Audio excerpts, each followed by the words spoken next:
Hello, good morning. Out here in the garden again in Grimsby, and it's a Sunday morning, Easter Sunday it is today. Quite a nice day. It's forecast to get quite warm and sunny today. Anyway, I just thought I'd show you what I was doing. I just came over here to have a look at these roses. Let me show you them. So I don't know if you can remember last year, but these roses were absolutely covered in black spot. Totally infested with it was. Nothing there today, was there? Let's have a look at this one. Now it's early spring when you start seeing the black spot coming on the leaves, and there is nothing on these.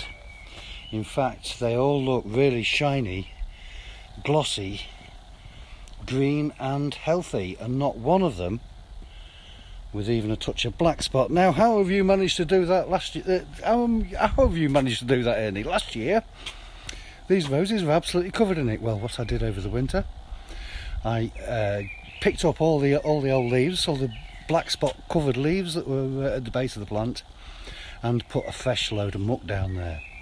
And then when it came to end of February, beginning of March,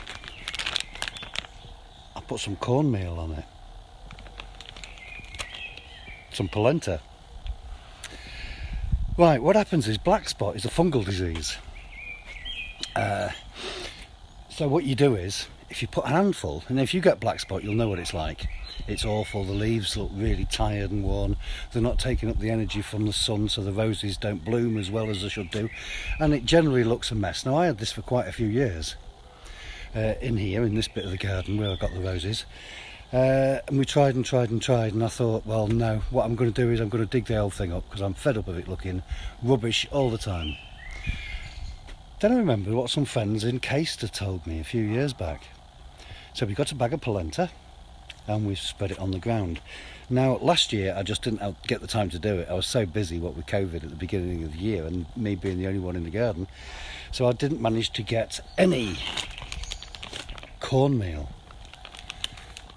So what you do on the ground below your roses, get a handful of the stuff and spread it rather like you would spread icing sugar on the top of a Victoria sandwich cake. You don't need loads and loads and loads, but it does need maybe 2 or 3 dressings a year. Now, what the cornmeal does, it sets up its own mycorrhizal system. That mycorrhizal system, same as the fungal system, what causes the black spot, it will block any other fungal system from getting into the roots of the roses. So, try it. If you have a problem with black spot on your roses, just try it. It's not going to cost you much, and it's an experiment that's worked for us.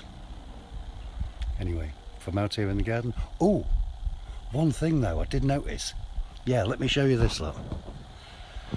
Although the roses have got no black spot, we are starting to get, can you see them there, them little critters? We're starting to get lots of green fly. Now you can see a nice little helpful ladybird there that's starting to munch on them, but you can see there are thousands. And on that one, and on these ones up here, lots and lots of green fly. Now you can use pesticides, but we don't like to use them here in the Oasis garden. So what I use is one of these. It's the nozzle on the end of an hose pipe. So attached to the hose pipe, if I just give it a quick jet with my hand, let me show you, see if I can show you with this one. Look. So if I have my hand behind where the green fly is, then the jet of water will knock them off one way and then bounce back off my hand and knock them off the other way. So it's a nice clean way of getting rid of green fly on your roses. Go on, have a look at them today. If they've got any touch of black spot, try a bit of cornmeal. If they've got green fly, get rid of it quickly, because it will deplete the energy from your roses and not give you such a good show this year. Anyway, from me here in the garden, hope you all have a lovely day. Get out and get some fresh air and exercise if you can. Bye.